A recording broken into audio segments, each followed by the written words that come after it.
SuperTalk Mississippi media production. Logan Farms has the perfect selection of gourmet meats for your holiday table. Whether you're purchasing corporate gifts or hosting a family gathering, our delicious meats are sure to satisfy. Call us at 601-366-HAMS or visit us at loganfarms.com. Oh, yeah. Good morning, Mississippi. Everything gonna be all right this morning. Mornings with Richard Cross. Oh, yeah. Here on SuperTalk Mississippi. Woo!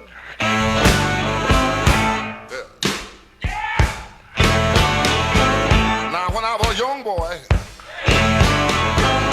at the age of 5, my mother said I was gonna be the greatest man alive. But now I'm a man. Hello, good morning.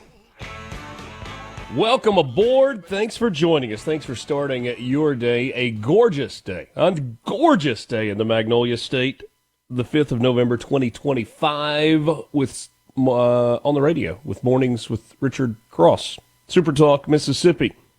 So many ways you can get the show. You can stream it on your phone through the SuperTalk app. You can stream it on your laptop or your desktop at supertalk.fm. You can grab the show as a podcast if you miss anything, and you can listen at your convenience, on demand, on the go. And, of course, there's the old trusty radio, Lance, the one that never goes anywhere. Just tune it to your local Mississippi station, your Mississippi. Can't talk this morning. Your SuperTalk Mississippi radio station. You know which one it's I'm a talking Wednesday, about. Man. It's a hey, buddy, middle of the week. Good morning. And beautiful morning, though. I hope everybody's enjoying it. Had a couple good pictures yesterday as we got crunk up and going. Folks going to work and catching the beautiful morning. I know we have a full moon. It's almost like daylight out there, this morning was. So hope everybody's enjoying another beautiful day. It is Chamber of Commerce weather, man. Have you peeked at the slightly longer range forecast? I got it open right here. I just hadn't looked at it this morning yet. Take a look at Monday. Let's see what we got here in Mississippi. Take a look at Monday. Ooh, 36 low, sunny, not a cloud in the sky, no precipitation, 57 high. Ooh. We're going to have some folks out here going, hold on, did duck season just get here? Exactly. I love that. Yeah. It's going to be chilly. Really, really nice for the weekend. Mid-70s across the state, and then all of a sudden you pop into next Monday, and it's going to be cold from north to south and all points in between. But that's all right. We'll worry about that when it gets here. Today in Oxford, sunny, high of 75 with winds out of the southwest at 5 to 10 miles per hour. Sunny skies in Canton today, high of 78 degrees. Light winds. Petal, it's going to be 80 degrees for you today. Breezy. Light breeze. Man, is there a better place to be today in Mississippi than Ocean Springs? If you decided to knock off and take a long lunch and then maybe not go back to work, I wouldn't be mad at you. Mainly sunny skies, 76 degrees. Light and variable winds. Just perfect. My son and his classmates had yesterday off because it was an election day. So I had the day off of school in honor of election day, and sometimes their school's used as a polling place. So Lance, he and some buddies snuck out to the golf course. I say snuck out. They went to the golf course, played golf, and one of his pals, I'd love to give you his name, but I'm not sure I should do that, and I didn't ask if I could definitely. or not. So I will just tell you, our friend Mandy Gundesaker's son, made a hole-in-one yesterday. Congrats, man. How about my man? At that age, too, you've ruined him. Yeah. You're ruined. Yeah. You're going to be a golfer for the rest of your life now. The story that I got was there were 4 of them, and they were playing in 2-man scramble teams.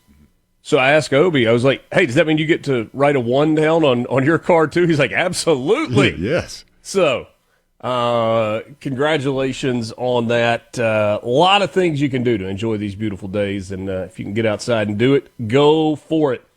Love to hear from you this morning. C Spire text line is open, 601-879-4395, 601-879-4395. Are you ready for the best Black Friday and Cyber Monday deals? They are on right now at C Spire.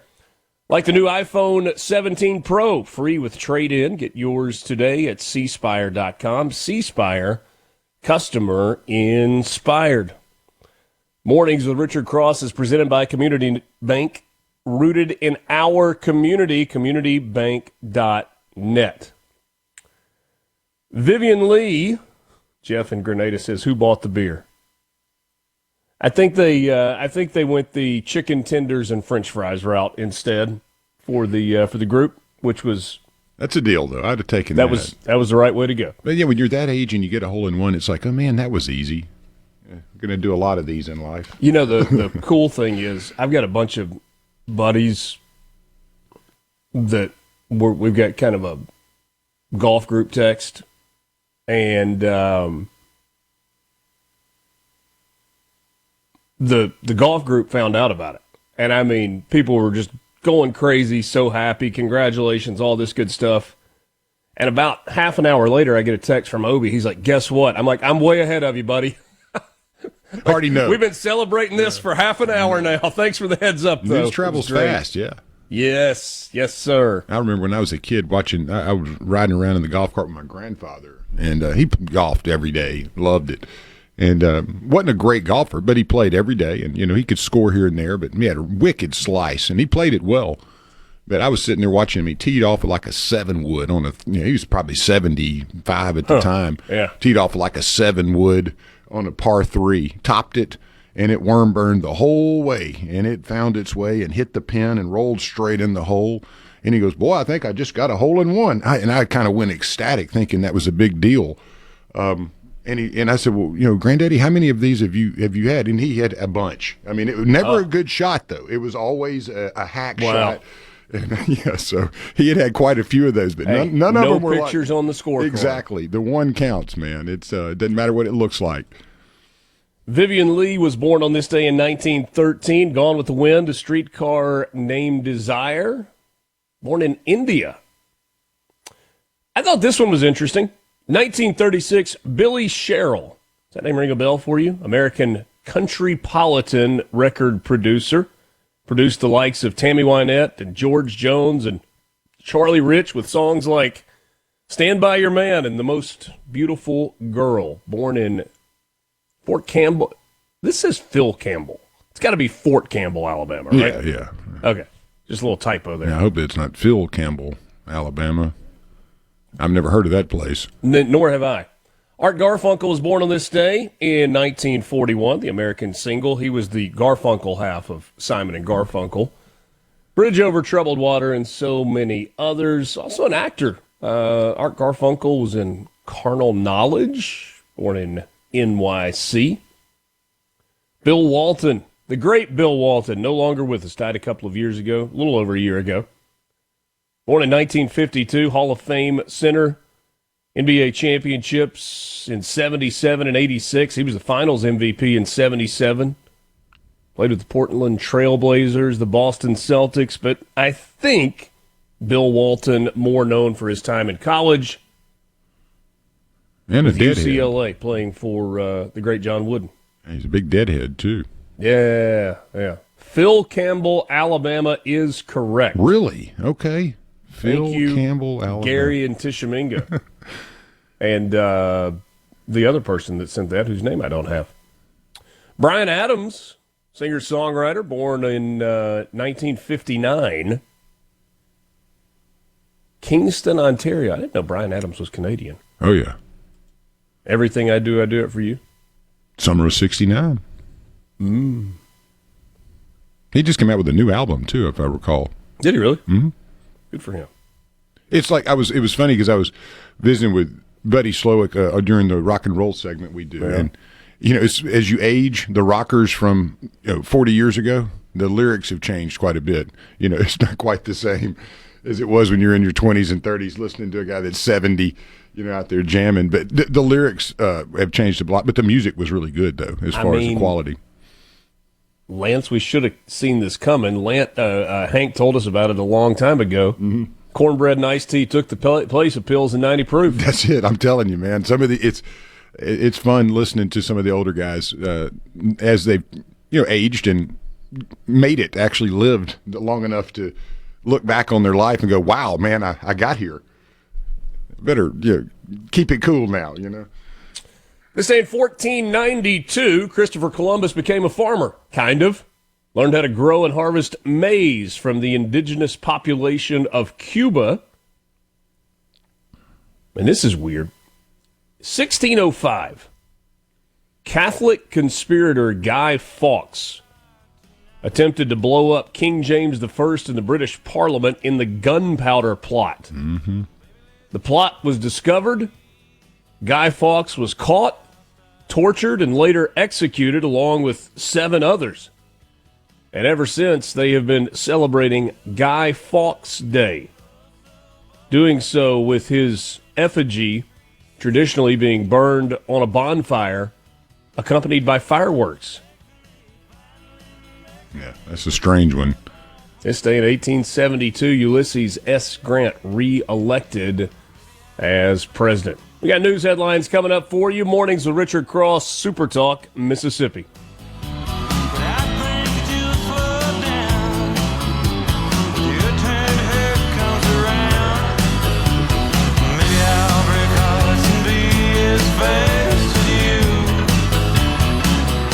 From the Bennett Glass Traffic. Good morning. Good morning to you there. Okay, up and at 'em. Start your day right. Mornings with Richard Cross on Super Talk, Mississippi.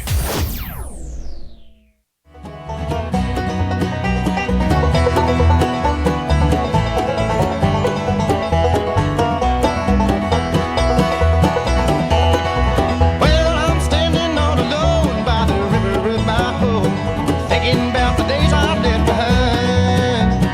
All the years I roamed, not a nickel can I show, and the river helps to ease my worried mind. Well, the river run all night, though the river runs all day. I can't run no more 'cause I'm here to stay. I had a lot MRC on Super Talk, Mississippi. November 5th, 2025. Good to be with you this morning. We got a lot to get to. Henry Barbour will join us. We'll talk about some of the election results from Mississippi and some of the national election results. Should a mayor's race in a city that is 1,000 miles away from you really matter? Should it really affect you?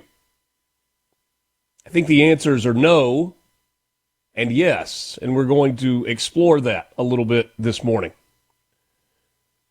There are some concerning things that are happening in different places in the country, but there are also some things that happened yesterday that you just shouldn't waste any time worrying about, because the results shouldn't be surprising, and they're no different than where they were a couple of days ago or a year ago. We'll get into that. Woodrow Wilson was elected president on this day in 1912. FDR was reelected in 1940.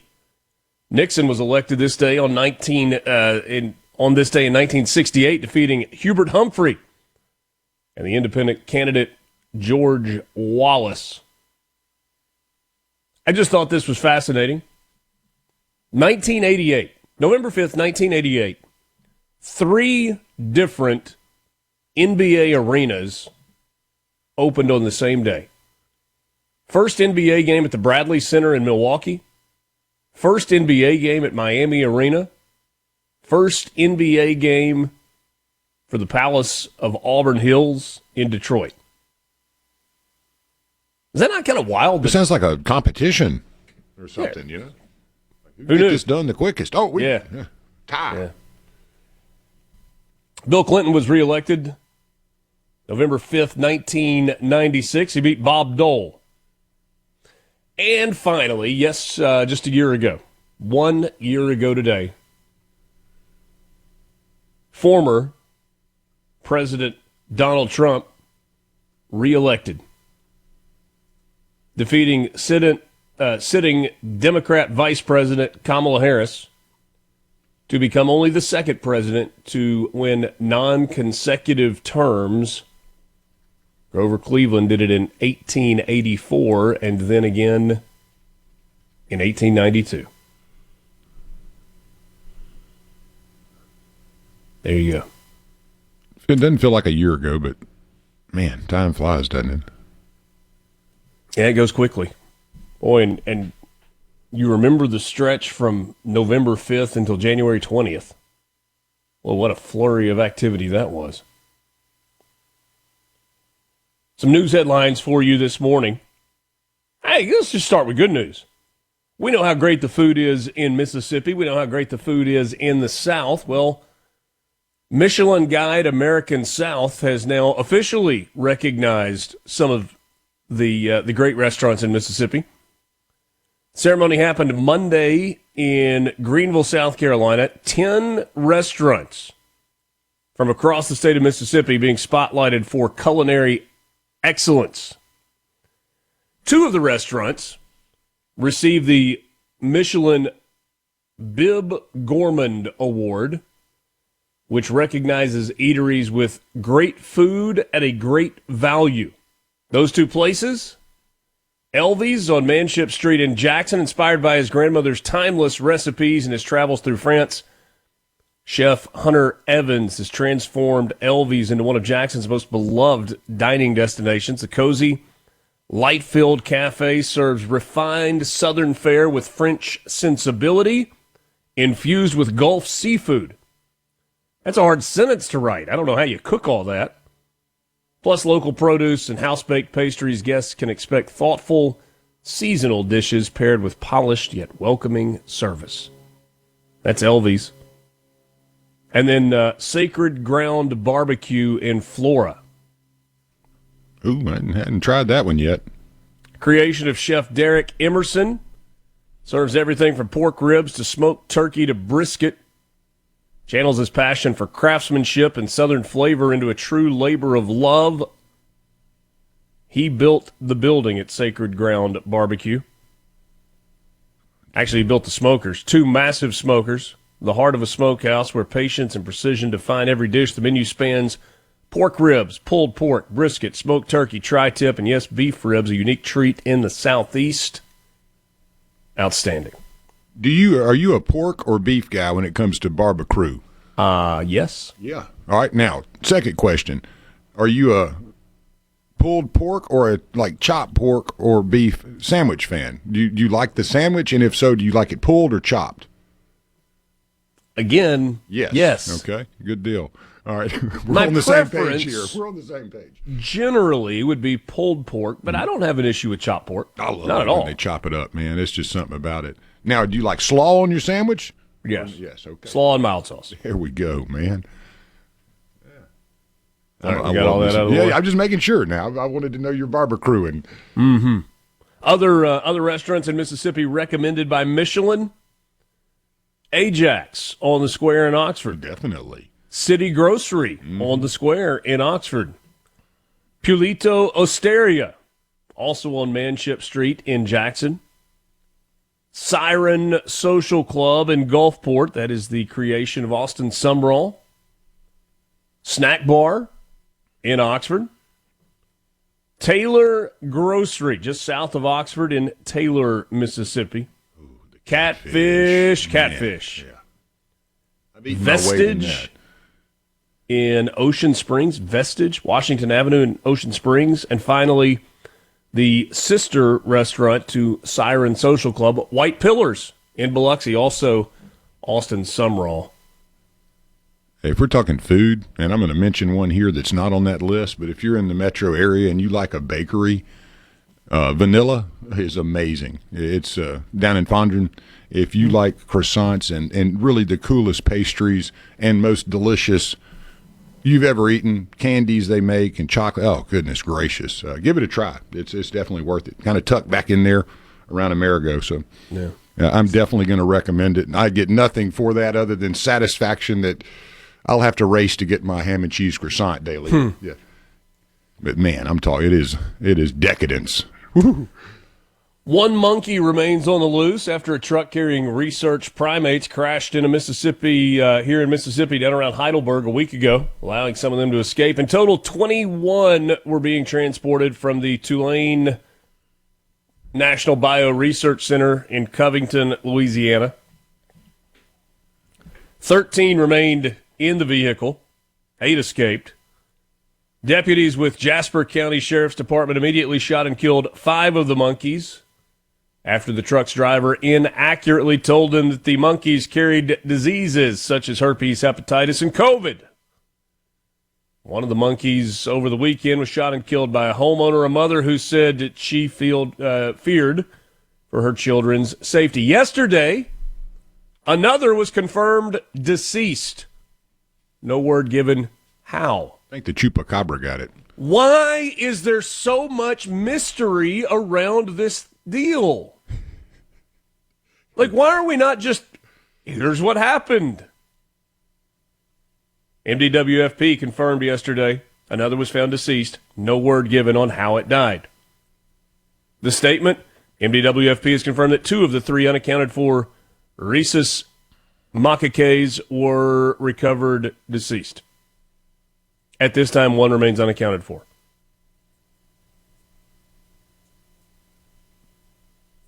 Okay. On Monday, agents with the Mississippi Bureau of Narcotics executed a search warrant at a residence in Hattiesburg. At the scene, authorities arrested Rodney Jermaine Cooper, he's 43, for possession of a firearm by a convicted felon, aggravated trafficking of cocaine while in possession of a firearm, and trafficking marijuana while in possession of a firearm. Which, by the way, it feels like most people that traffic cocaine and marijuana will be in a possession of a firearm, so maybe that's just an easy add-on charge. I don't know. During the execution of the search warrant, agents seized approximately 686 grams of powder cocaine, nearly 10,000 grams of marijuana, 2 firearms, $10,000 in cold, hard cash, and a 2016 Cadillac sedan. The weights and amounts of the controlled substances are approximate. They will be sent to the Mississippi Crime Lab for more analysis. Your messages on the C Spire text line, plus some sports headlines, including a wild story from the MAIS. It's Mornings with Richard Cross, SuperTalk, Mississippi.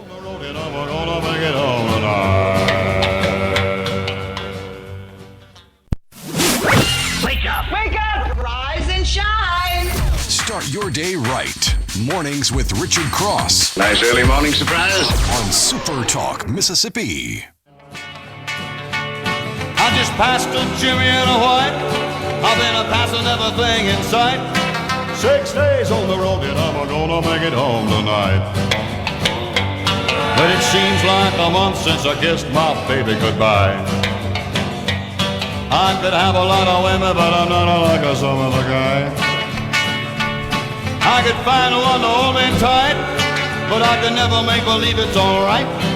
6 days on the road and I'm gonna make it home. Sports headlines are brought to you. Your morning sports update on Mornings with Richard Cross is brought to you by Pearl River Resort. Find them online at pearlriverresort.com, your destination for casino thrills, family fun, and live entertainment. Pearl River Resort. Marshall Academy, Holly Springs, Marshall County, Mississippi. Marshall Academy will pay a hefty fine and miss hosting any playoff games after going in the tank last week. In what could only be described as bizarre, the Patriots refused to run plays in the second half of their game at Washington School on Friday night. They refused to kick off following a safety which was awarded to Washington. And the safety came by decision, not by an actual play. Officials at one point just decided to award a safety to Washington School after Marshall Academy continued to take delay of game after delay of game after delay of game, and ultimately you run out of room to move the ball back half the distance to the goal line, and finally they just said safety, but then Marshall Academy refused to kick off. Additionally, as part of making a mockery of the game, reportedly 13 starters for Marshall Academy did not play and were seen on the sidelines wearing their football jerseys and pajama pants, not football uniforms. Due to the actions of Marshall Academy, which were deemed unsportsmanlike by the MAIS, the Mid-South Association of Independent Schools Affairs Committee, Marshall Academy has been handed a $7,500 forfeiture fee. In the fourth quarter, officials, the referees finally was like, this is a forfeit, game over, go home. That $7,500 fee will be paid to Washington School. In addition, the Marshall Academy Patriots have been barred from hosting a playoff game this year. They can be in the playoffs, but they will not host. And head coach Dooney Bunio, I hope I'm saying that correctly, has received a postseason suspension. He is prohibited from being anywhere around the football team, practice, games, workouts, or otherwise, and is prohibited from coaching any other MAIS sports until a further review lifts the ban. The head coach was fined $1,000. The MAIS 7-member Affairs Committee imposed these actions unanimously. Marshall Academy was 8-2 this year, 2-1 in its 3 MAIS 3A District 1 games. They will now travel to Central Hines for an opening round playoff matchup on Friday. Why would Marshall Academy do this, you ask, perhaps, if you haven't already seen or heard about this story? In the most complicated postseason format imaginable, the MAIS has created multiple state championship opportunities within each of its size classifications, 1A, 2A, 3A, 4A. By losing the game, Marshall Academy would have been the highest seed in the lower classification for a state championship, thereby avoiding playing Tri-County, who is, I guess, the odds-on favorite to win the bigger classification in 3A.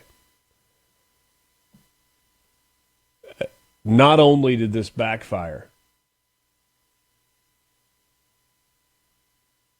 Danny Bunio should never coach high school athletes again. And anybody else that was involved in this decision should not either.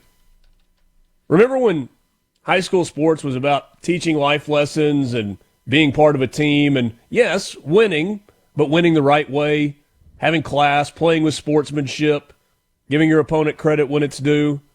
And I'm not being all Pollyanna about that. Like, that absolutely is part of what high school sports is supposed to do. But I have questions beyond Dooney Bunio. Again, forgive me if I'm not saying the name correctly. Why is he the only one that was held accountable here? Were there not any administrators from Marshall Academy that were at that game at Washington School on Friday night?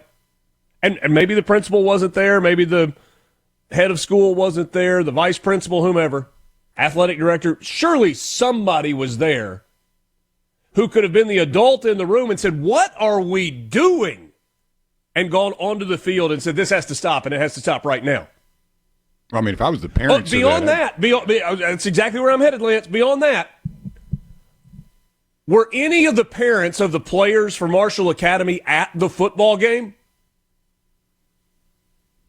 Did you as a parent, if you were there, not recognize this is a mockery? This is an embarrassment. It's unsportsmanlike. It's not why we're signed up to play football. And walk onto that sideline and grab your son and say, you are not playing with this team for this coach. Not one parent did that? That's what bothers me. Where is it?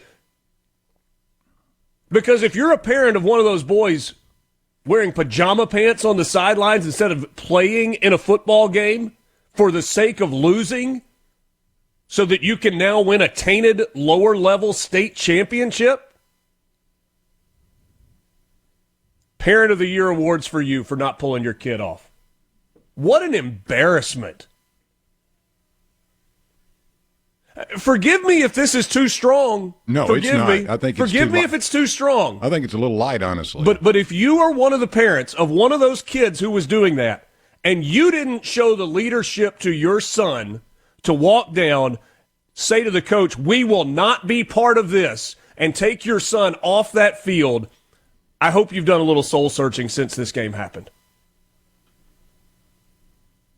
I hope you have gone back and reevaluated, what is it exactly that I'm teaching my children? Maybe you're one of the parents and you're listening in this morning and you're like, I can't believe you're saying that. Yeah. Believe it. Sorry.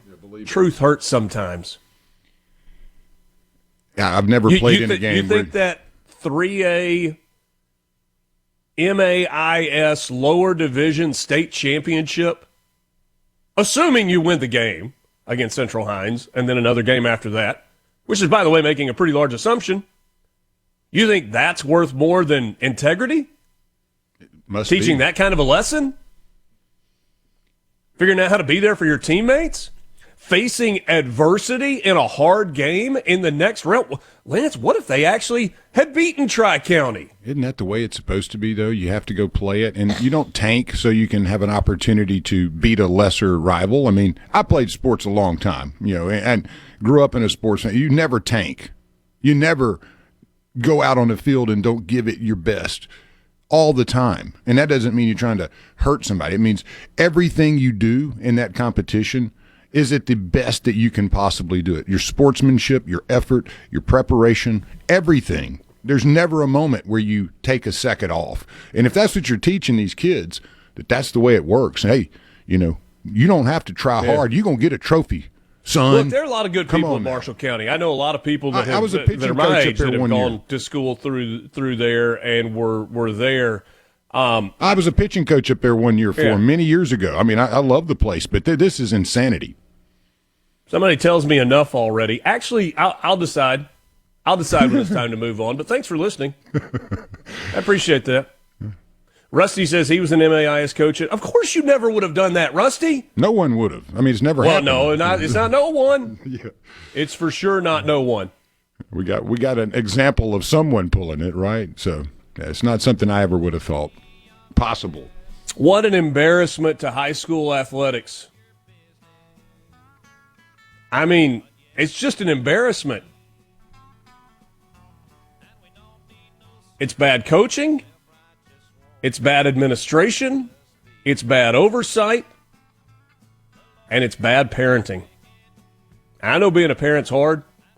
This decision wasn't hard, and it doesn't appear that any of the parents stepped up and made the decision. Apparently, there was only a handful in the stands, according to one of our listeners. So okay.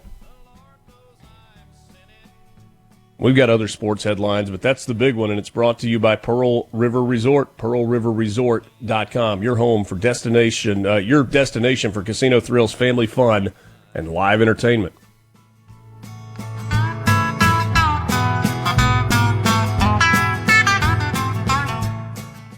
From the Venable Glass Truck. SuperTalk, Mississippi. Ladies and gentlemen, Here we go.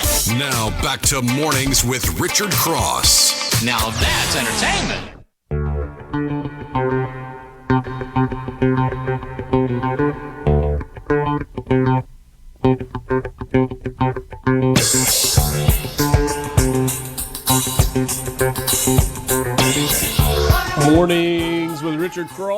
SuperTalk Mississippi. Streaming at supertalk.fm and SuperTalk TV. Thanks for being part of the conversation this morning. A lot of your reaction. I talked too long. Well, maybe I didn't talk too long about that, but I've created a we don't have enough time to do everything now this morning situation. So we'll get to as much as we can, including your messages on the C Spire text line at 601-879-4395. But right now we give you your Mississippi Lottery update. MSLottery.com is their website. Powerball, you got a drawing tonight, $438 million jackpot with an estimated cash value of $207 million. Monday night's drawing 332, 40, 43, 57 with a Powerball of 18. There was no Mega Millions winner last night, which means Friday night's drawing is an estimated $843 million.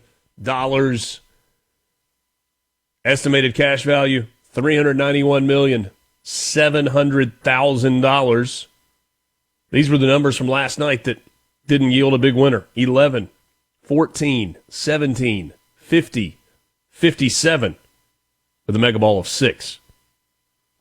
That's your Mississippi Lottery update. MSLottery.com is the website. Hey, let's tell you one winner. How about this one? An Ocean Springs woman won $10,500 on 7 tickets from Government Quick Stop in Ocean Springs. I just assumed that would have been in Manhattan. Yeah, I was about to say the same thing. That was Cash 3. Government Quick. Maybe that is as it pertains to the maybe the base or something. Street. Oh yeah, that makes sense. Maybe it's Government Street. All right. I do need to give you a couple of other nuggets from sports stuff. 3 games left in the regular season for Ole Miss, and the Rebels are in the driver's seat for a spot in the college football playoff. Lane Kiffin's team came in at number 6 in this year's debut of the college football playoff poll. I love if the playoff were to begin today, here's how it would look. Obviously it doesn't, but that is a fun little exercise. As the 6th seed, Ole Miss would host the 11 seed in an on-campus first-round game. The 11 seed in this particular instance would be Virginia. The winner of that game would meet Texas A&M and ultimately would be on the same side of the bracket of the semifinals as the 2 seed Indiana. Just to be perfectly honest, if you're an Ole Miss fan, you would sign up for this today, no question. You're like, stop the season right now. We accept. We will take this. Thank you. No questions asked.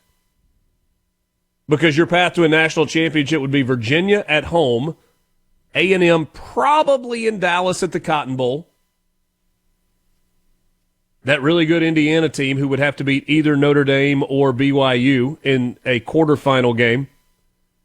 You would not see Alabama or Georgia or Ohio State until a national championship opportunity. That's all. That's putting the cart way in front of the horse and rat poison and counting your chickens and all about that stuff. I get it. But as it sits, after one release of the college football playoff rankings, you should be very, very pleased if you're an Ole Miss fan. Very pleased. Now you got to go win games. The Citadel, and then Florida, and then Mississippi State. Speaking of Mississippi State, the Bulldogs will tip off their basketball season tonight. And they will do so against North Alabama, the Lions of North Alabama. 8 o'clock. Can't make it to Humphrey Coliseum in Starkville. The game will be on the SEC network. And finally, LSU is removing the interim tag from Verge Ausberry's title. The longtime LSU administrator, sources saying that he is the new AD without the interim tag.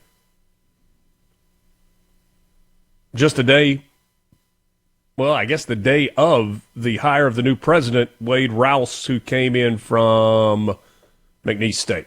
All right. Those are your sports headlines wrapped up. Text messages 601-879-4395. Southern Miss in the discussion to have a shot at conference championship. Just saying while we're boasting about state football teams. Keep winning, baby. Keep winning. Because, yeah, they are. What a turnaround that would be. I'm an old man, not much into sports, watch a little football sometimes, but maybe pro football and some degree college has changed the perception of what sports is all about. Seems to be a business, big bucks, too important, just get to the top. I may be way off. That's DJ in Summit. Of course it's changed. Of course it's changed. But learning how to be part of a team and sportsmanship, even if they're less than what they once were, or in my view, still part of it. 7 o'clock hour on the way. News is next. Mornings with Richard Cross, SuperTalk, Mississippi. The views and opinions expressed by the hosts, guests, and callers on this show are not the opinions of TeleSouth Communications, its management, or advertisers. It's time to switch on. Mornings with Richard Cross on SuperTalk, Mississippi.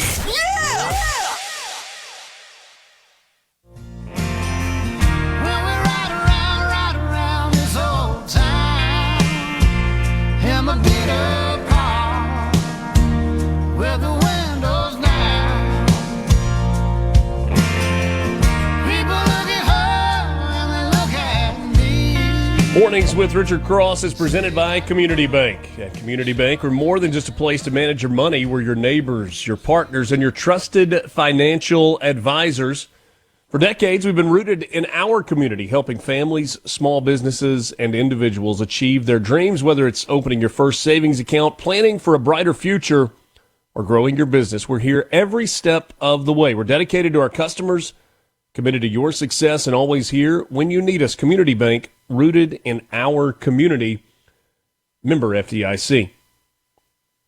MRC on SuperTalk Mississippi. Glad to be with you this morning. Henry Barbour will join us about 15 minutes from right now.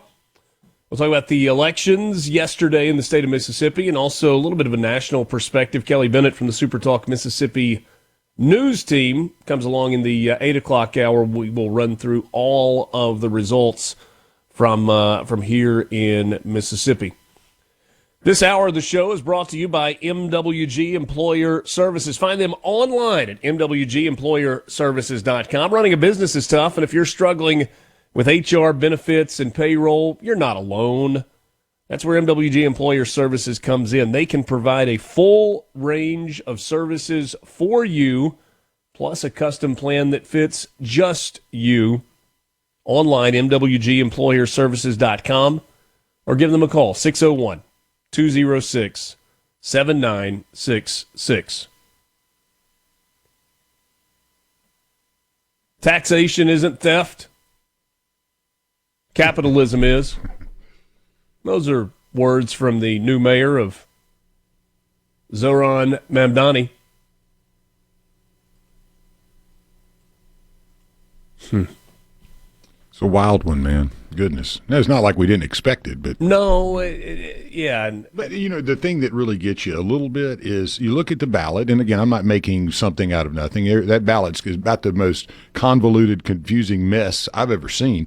If you go back to the 2020 election, I think Como's name appeared 4 times, you know, in the ballot. So I mean, it's weird how they have it set up. The other side of it, though, is there's no ID requirement to vote in New York. I mean, you show up and vote. Did you send me that message a second ago? Yeah, I did. This guy posted a picture of his ballot. He says, "Hey, I'm Danish, but New York doesn't have voter ID, so I figured I would vote for Mamdani while I was on vacation here. Kind regards." And took a picture of it. Now, I mean, you know, is that real? Is it real or not? Who knows? The reality, though, is you don't know. Certainly, but it's not far-fetched enough to feel like you don't know. Not at all. I have so many thoughts on that, and some of them may just have to wait until tomorrow. because we got to talk a little bit about what happened yesterday right here in Mississippi. Nothing earth-shattering. A decent day for Democrats in Mississippi yesterday as we go through the special legislative elections. Incumbents were in pretty good shape, but there's one in particular, and I'll be interested to get Henry Barbour's thoughts on this coming up in just a few minutes. And that was new Senate District 45. It's one of the newly drawn districts. Former Hattiesburg Mayor Johnny Dupree, a winner. And pretty convincingly. And in terms of election, not just convincingly, like it was a boat race. Beat Anna Rush by 35 points. I mean, that is a walloping in election terms. I'm not trying to pile on Anna Rush. But Dupree, a big win. Dupree's win was one of several that the Democrat Party will be able to tout as it seemingly took advantage of a rare chance to chip away at the red wall in Mississippi, in the state capital. Other wins that state and national Democrat officials are sure to be proud of include Justin Crosby knocking off incumbent Republican John Lancaster in House District 22. Teresa Isom beating Republican South Haven Alderman Charlie Hoots in Senate District 2. Let's just real talk here just for a second, okay? Just real talk. 17 seats between the House and the Senate. 3 of those were because you had mayors leave their representative posts to go be mayors or retirement. I guess it was 4 at least. John Polk stepped down, retirement as well. The rest of them were a result of redistricting. Yesterday should have been a good day at the polls for Democrats in Mississippi. Why, Richard? Why should it have been a good day? Because you redrew the district lines based on race. A federal court in Mississippi said the district lines aren't fair. You got to redraw them to make sure that there are more minorities in some of these districts. The lines in these districts were drawn specifically for Democrats to win. And that's just saying it as plain as I can possibly say it.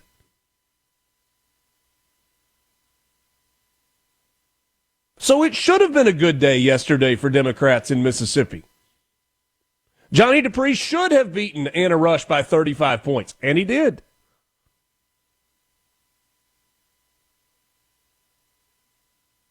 But, all good for the Democrats to come out and celebrate this and go, it's something we can build on in Mississippi, and we told you throwing some money at these elections was going to pay off. Good. You did what you were supposed to do. It's like you went into a game and you had the other team's game plan, and they ran exactly that game plan. You were prepared for it, and you won. Congratulations. You should have. You should have. And that's not to take anything away from those candidates who won, because you still had to file, and you still had to go raise money, and you still had to campaign, and you still had to get your people out for these elections. Charlie Hoots clearly didn't get enough people out in DeSoto County to win that District 2 seat. John Lancaster didn't get enough of his voters out to help win that District 22 seat. Justin Crosby did.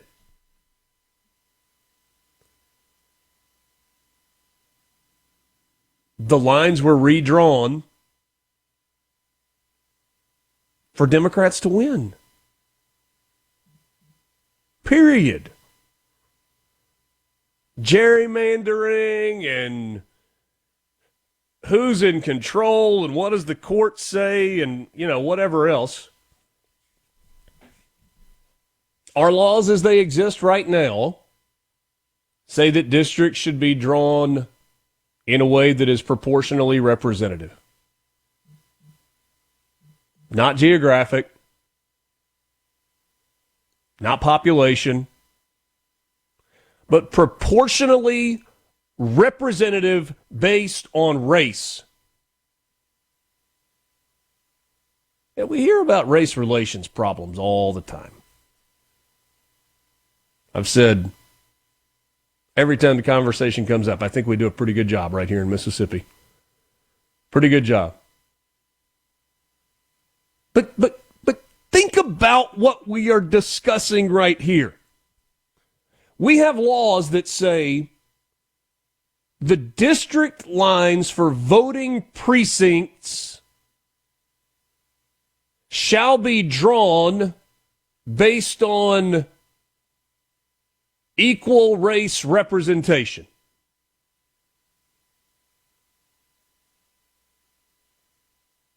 Not based on population. Now, I can understand when you say district lines should not be based on geography, right? I mean, if you just take North Dakota as an example. If you just drew an X in North Dakota or a plus and took North Dakota and divided it into 4 districts, you would have 1 or 2 of those that have massive populations, at least for the Dakotas, and 1 or 2 that have like 12 people in them. That wouldn't make sense. But it would make sense if you just divided it by population. We're going to have 4 districts with roughly an equal number of people in it. But that's not how we do it. That is not how we do it.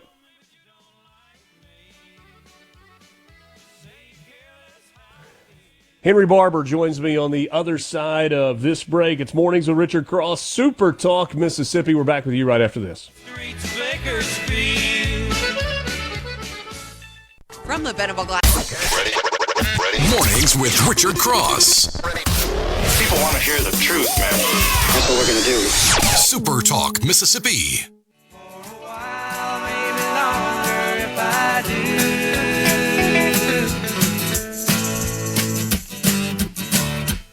Good to be with you this morning. It is Mornings with Richard Cross, presented by Community Bank. Find them online at communitybank.net. Thanks so much for joining us. Happy to welcome my first guest this morning, Henry Barbour, longtime political strategist. He's with Capital Resources.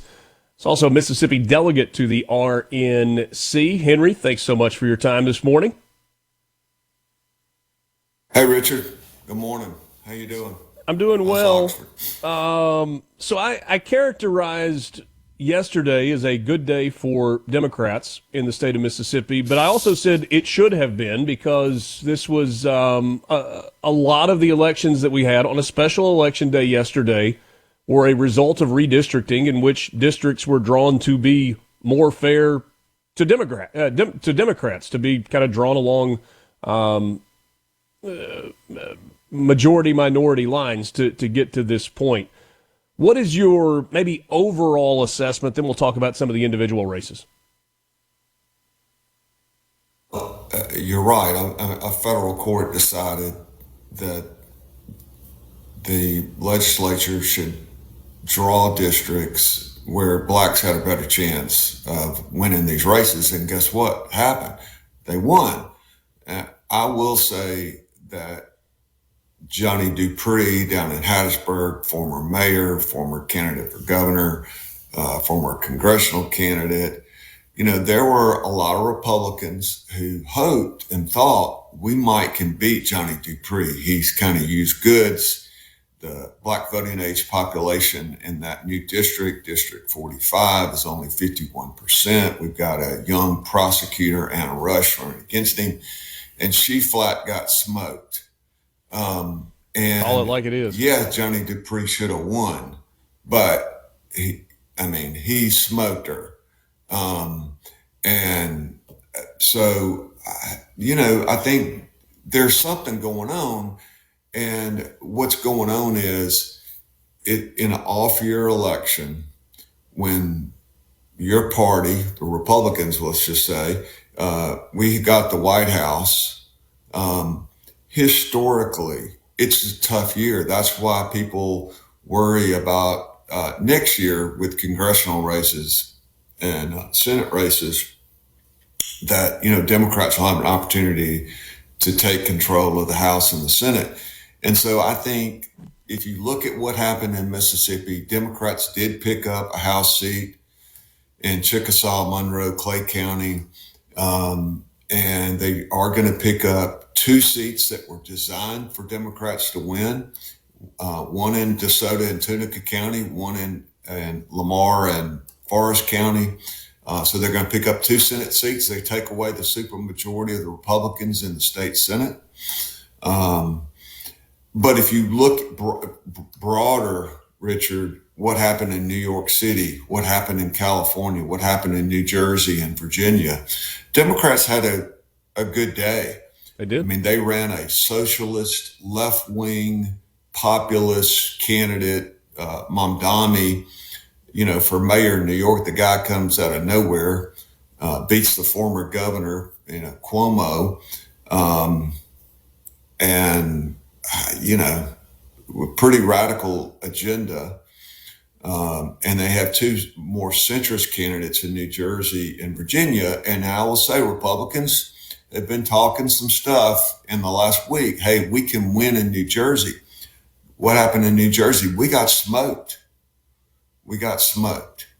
And that was a centrist candidate, former Navy helicopter pilot, mother of 4.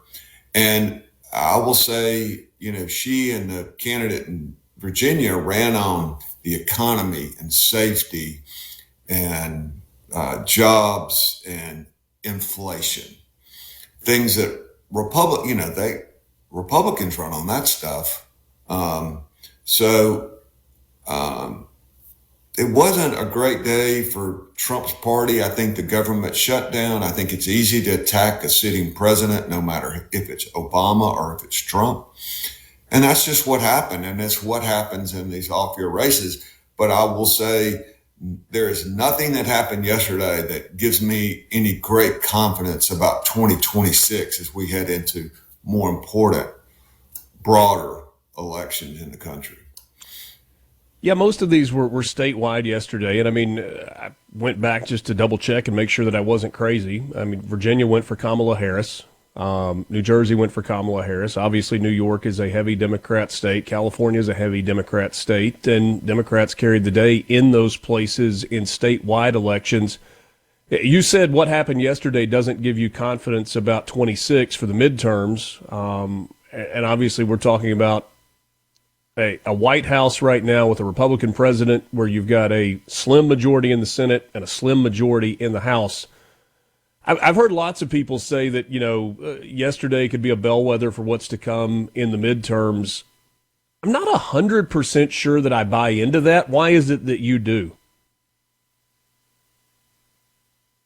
Well, I don't necessarily buy into it. It's the best data we got right now. We just had an election yesterday. It's the best indication.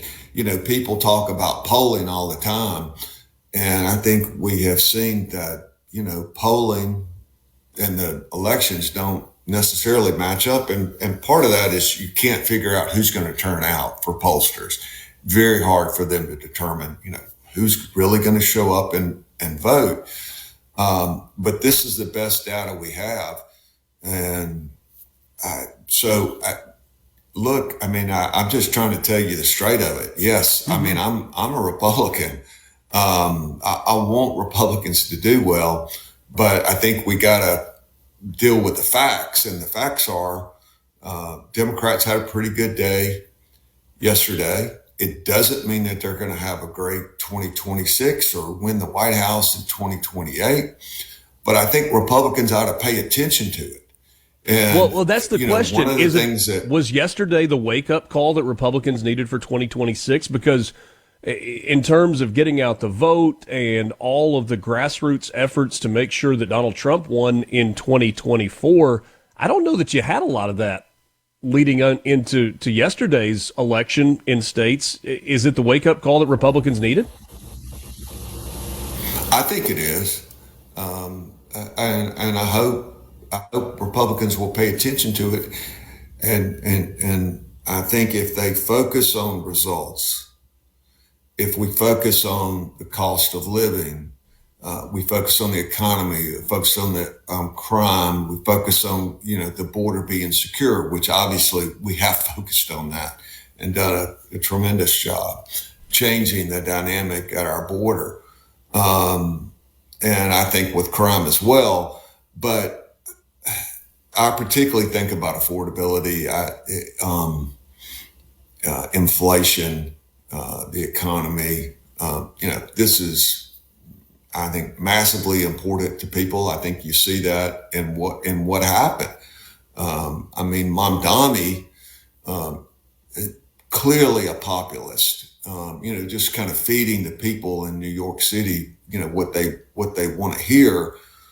But he also showed a Muslim, 34-year-old, guy who's born in Uganda, a socialist, could win in America.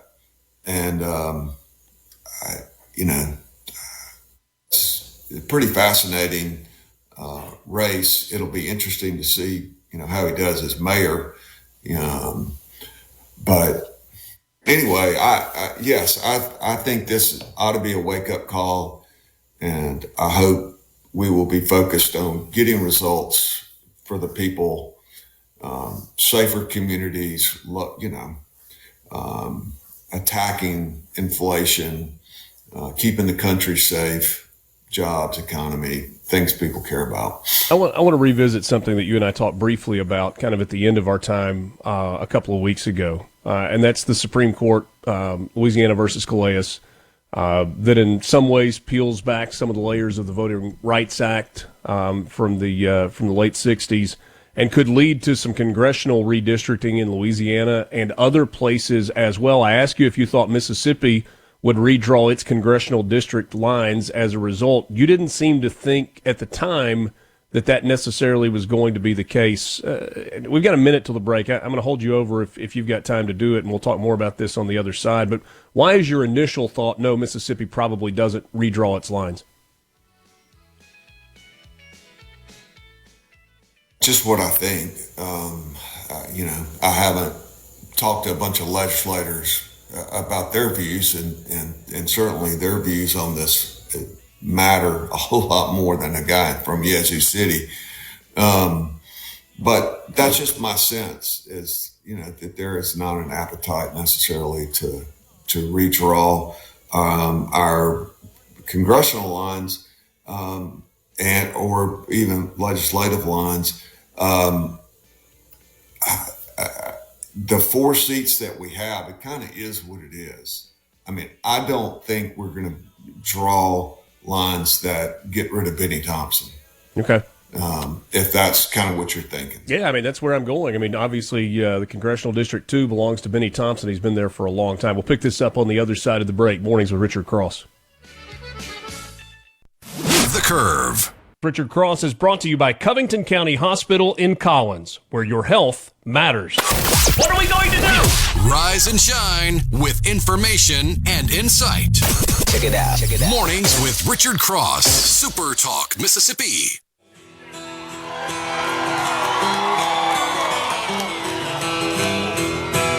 Quick reminder for you today, Middays with Gerard Gibbert will be in Columbus at 10 o'clock this morning at the Columbus Convention and Visitors Bureau, downtown Columbus, talking about upcoming events, including the Christmas Open House and the Wassail Fest. We look forward to seeing you there. That's Middays with Gerard Gibbert right here on Super Talk, Mississippi.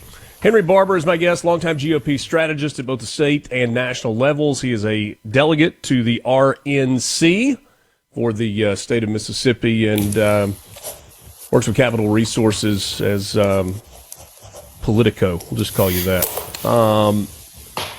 Anything else on what we were talking about there before the break with regard to redistricting? You said you just don't believe that there's an appetite, or you haven't talked to legislators in Mississippi or the governor about the possibility of redistricting based on this Louisiana versus Calais course. And I suppose my question, Henry, is why not? Why would Republicans not take advantage of an opportunity? And I mean, I just mean from a political strategy standpoint, not whether it's right or wrong, but if there's an opportunity to pick up that second congressional district and oust Benny Thompson from office, why wouldn't Republicans take advantage of that? Well, let me just say one thing. You mentioned I represent Mississippi on the RNC. I did. Okay. Arnie Hederman is now the national committee man for Mississippi. I did it for almost 20 years, but former Mississippi delegate to the RNC. Yeah, former. All right. But thinking about redistricting, the state's 38, 39% African American. It's very hard to draw 4 districts that are going to win for Republicans. And I think particularly if you draw them in a way where you are trying to keep communities whole, you're not trying to, go split precincts, you're not gerrymandering, you could do that. But I think I don't sense that there is an appetite for that.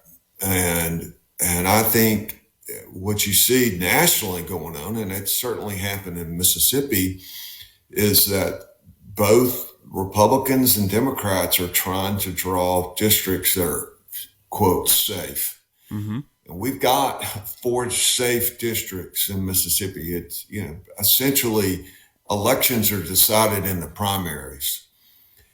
And we don't really have competitive general election districts anymore. And if you look at it nationally, the Cook Political Report has 16 races out of 435 that they call toss-ups.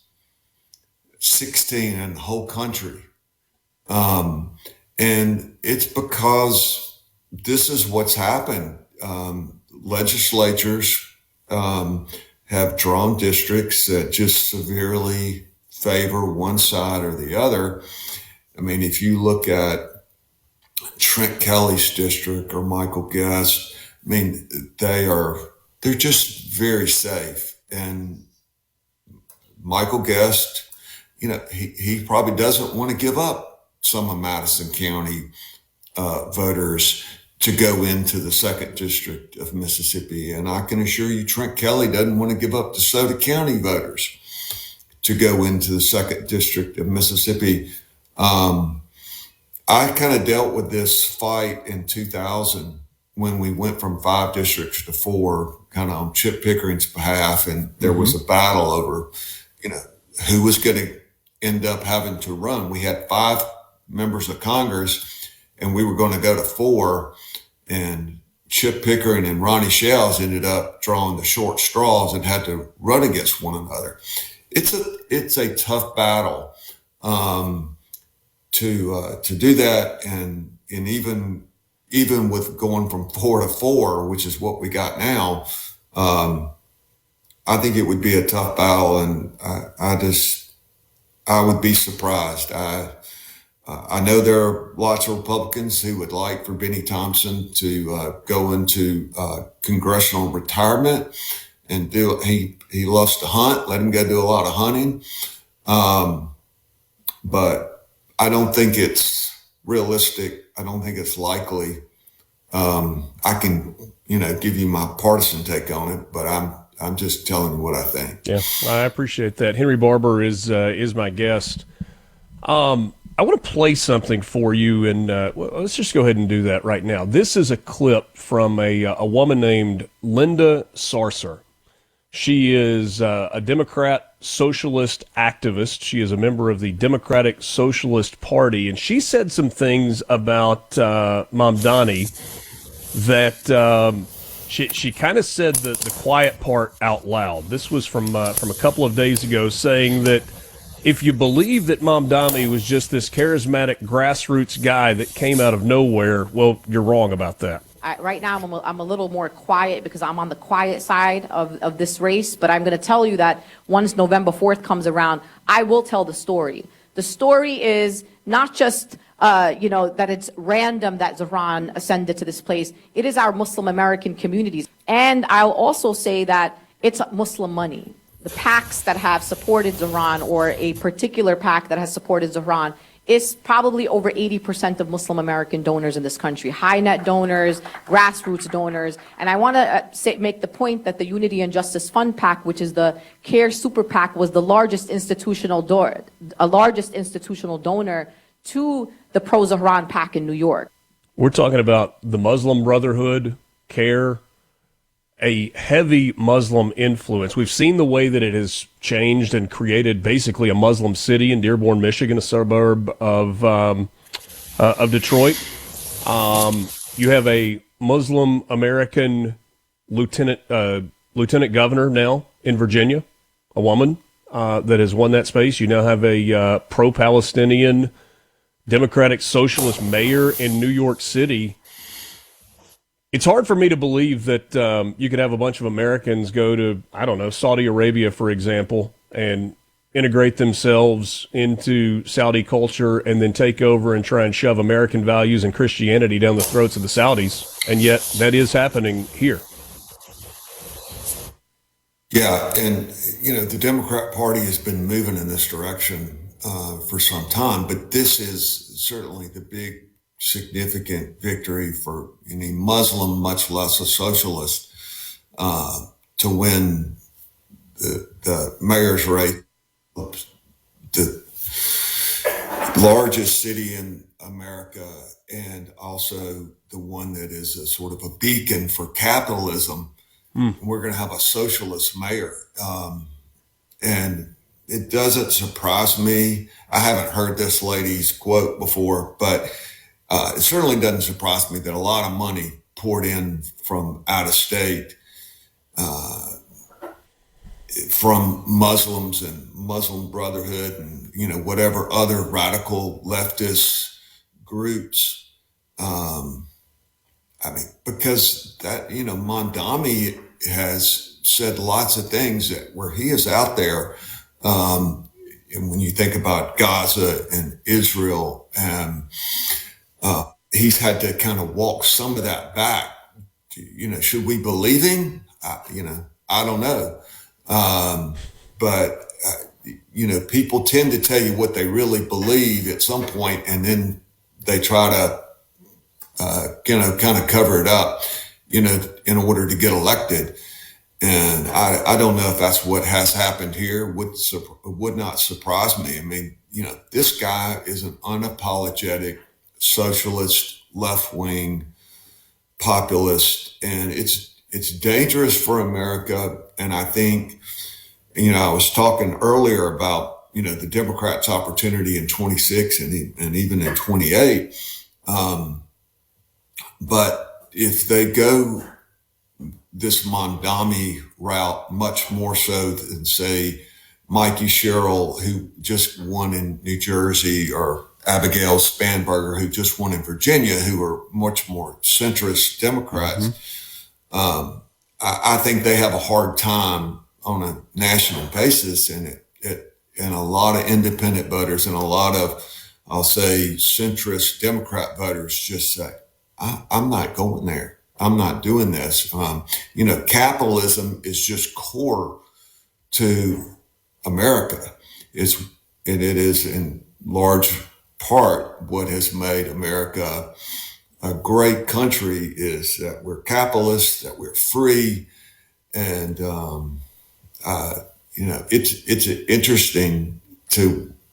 it will be interesting to watch Mamdani. I think a lot of stuff he's talked about, Richard, he's not going to be able to accomplish because he's got to get the New York State legislature to go along with him.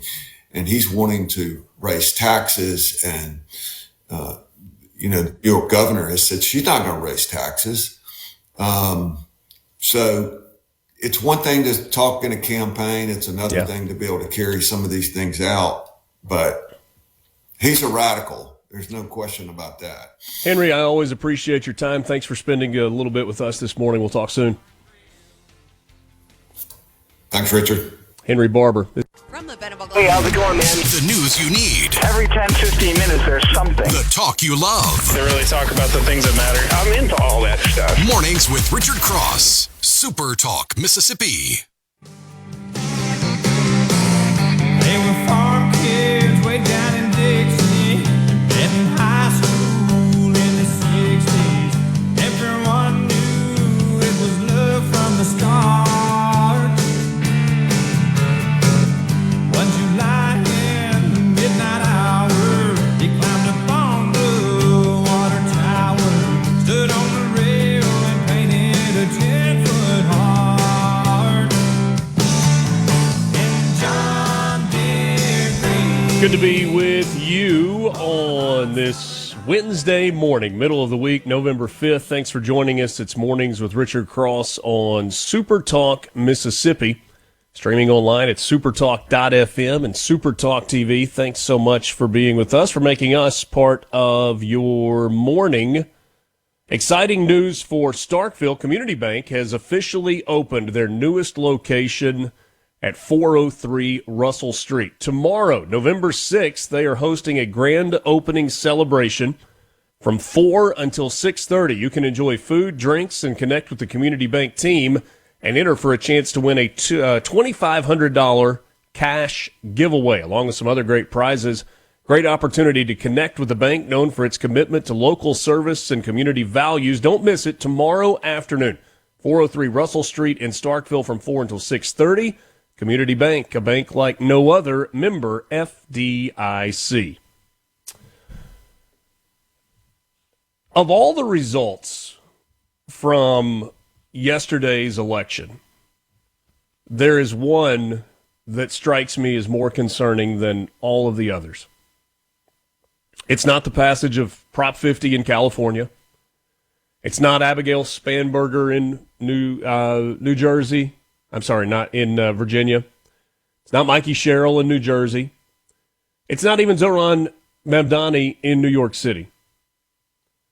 It is what the Commonwealth of Virginia did in its Attorney General's race.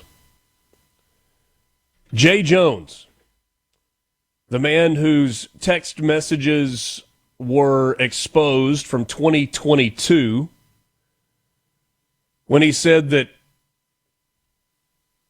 well, he openly endorsed the idea of political violence against one of his opponents. Paraphrasing, his words were, well, not paraphrasing. Let me just give you the direct quote. In a text message to Delegate Kerry Coyner, he said, 3 bullets, 2 people. Gilbert, Hitler, and Pol Pot. Gilbert gets 2 bullets to the head. Put Gilbert in the crew with the 2 worst people you know, and he receives both bullets every time. And then he went on to say that he would be fine with Gilbert's children being hurt or killed as well. His words. I don't think there were any Democrats. Hold on, that's too broad of a brush. Few Democrats, and certainly Democrats with big voices. They said, well, what he said was wrong. Obviously, I don't condone that. But no, I'm not asking him to get out of the race, because winning the race is more important than someone running for Attorney General saying it. 2 bullets for my political opponent. Is it crazy that that's more concerning to me than New Yorkers electing a Democrat socialist bordering on communism?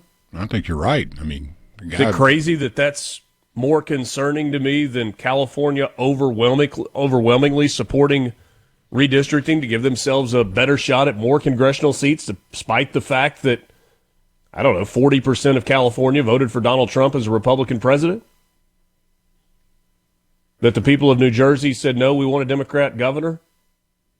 That the people of Virginia said, no, we want a Democrat governor this time? The fact that the people of Virginia elected a man who, in his words, not taken out of context, we have the screenshots, we have the words, and he's like, well, yeah, I shouldn't have said that. I didn't really mean that. You said it. Words matter. Except maybe they don't in Virginia. Well, maybe they don't. 1.7 million people, or 1.8 roughly, it didn't matter to them. That's right. That is right. Let me give you an uplifting story just for a second. Just to maybe make you smile. Boy, this one brought tears to my eyes when I saw it. Texas Tech and BYU play the biggest football game of the weekend coming up this weekend. It's where College Game Day is going to be. The team Barbour at Texas Tech, his wife, Maddie Ortiz, was recently critically injured in a car accident in which she was struck by a drunk driver. Leading into the game, some people from BYU discovered this story and found the GoFundMe link online. They gave it voice, and yesterday they took the donations from about $3,000 to over $60,000. And they said, hey, let's set the football rivalry set it aside a second. This family needs our support. Sometimes college football fans are just the best. Back with you after this. 8 o'clock hours next. Your conversations and clarity. What a great way to start your Mississippi day. Mornings with Richard Cross on Super Talk Mississippi.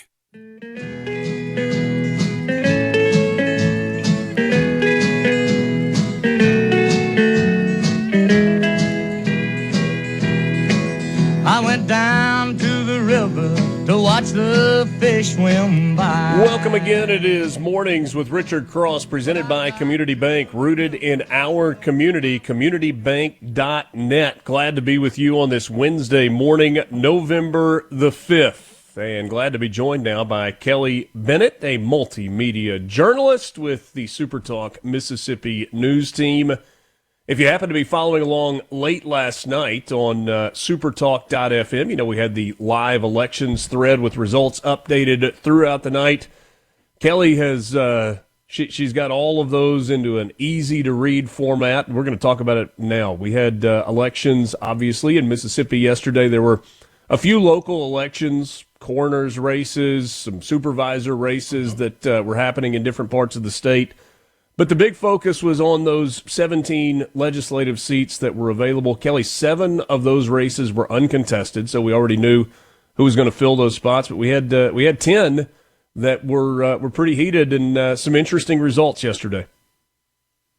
Yeah, let me start with the House and Senate, if I could. Sure. House District 22, which is Chickasaw, Clay, and Monroe counties. Justin Crosby flipped the red seat blue. The Democrats secured 53% of the vote to take down incumbent John Lancaster. In House District 26, which covers Bolivar, Coahoma, and Sunflower counties, this was one of 3 nonpartisan races. Several candidates were vying to win the seat previously held by now Clarksdale Mayor Orlando Payton. Otha Williams won the seat outright.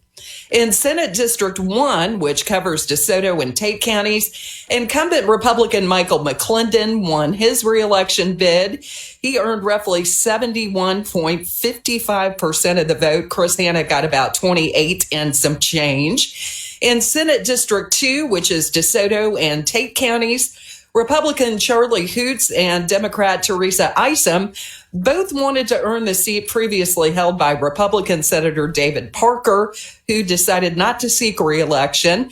Isom has flipped that red seat blue, securing 62.8% of the vote.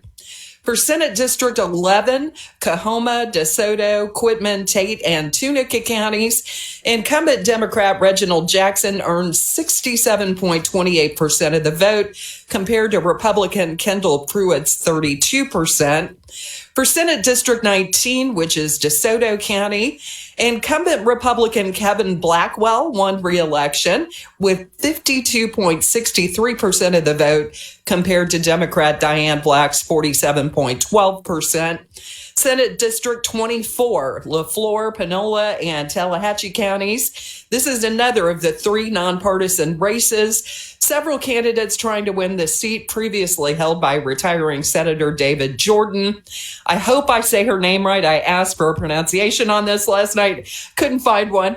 Carisha Brown and Jason Colquitt will be heading to a runoff. Brown got 24% of the vote compared to Colquitt's 20%. And Senate District 26, which is Hinds and Madison counties, one of the other nonpartisan races. Several candidates here vying to win the seat previously held by now Jackson Mayor John Horn. You've got Kamisha Mumford and Letitia Johnson headed to a runoff. Mumford secured 38.7% of the vote. Johnson earned 27.8% of the ballots. Then you've got Senate District 44, which covers Forest, Lamar, and Perry counties. Incumbent Republican Chris Johnson is the winner of the election, 69.5% of the vote. Democrat Shakita Taylor grabbed about 30.5%. And in Senate District 45, which covers Forest and Lamar counties, Democrat Johnny Dupree has been elected to the Senate, earning 69.2% of the ballots. Republican Anna Rush secured 30.8%. So as you can see, it was a really good night for the Democrats, as should be expected. And if you look at some of the hyper-local elections, there was one in Rankin County for District 2 Supervisor. That's going to be a runoff between Daryl Palmer and Phil Shoggan. Palmer, the former PA announcer for the Mississippi Braves. So, he's a good communicator. Madison County Justice Court judge for District 3 race that had a lot of people watching. That ended with Colleen Wise beating Mitch Tyner. She had support from Gluckstadt Mayor Walter Morrison, Ridgeland Mayor Gene McGee, and Madison County Sheriff Randy Tucker. And the race for a new sheriff in Noxubee County is also headed to a runoff. Tedrick Liddell had 39% of the vote. Don Tevis Smith, 38%. They were pretty much neck and neck all night. And that winner will be replacing retiring Sheriff Tommy Roby. So I think a couple of big takeaways. Interested to get your thoughts here. 2 Democrat Senate seats picked up in Mississippi, which means no more supermajority for Republicans in the Senate. They still have an overwhelming majority, but not a supermajority, which could make passing legislation a little bit more difficult, at least without some Democrat support on key issues. Well, that's such a good question. Here's what I'm going to say. The difference between a supermajority and a majority, I think, is really nuanced. I mean, you've still got Republicans in charge for the most part. Mm-hmm. I've got to say, though, even with the supermajority, the battle has really been between the House and Senate on some of the legislation, and not down party lines. That's right. So, I don't know that it matters.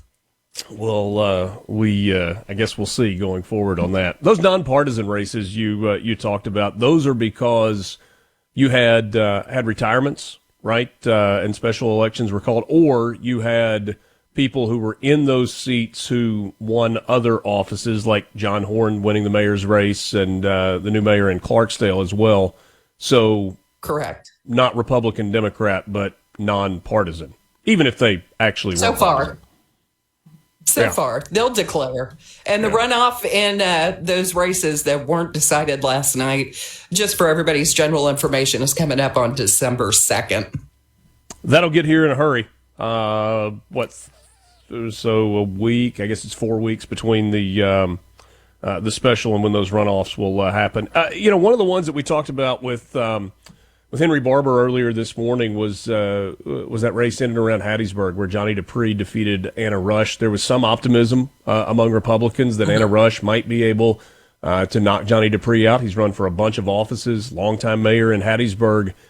But that ended up being just really, really one-sided, 65-35 in the final count.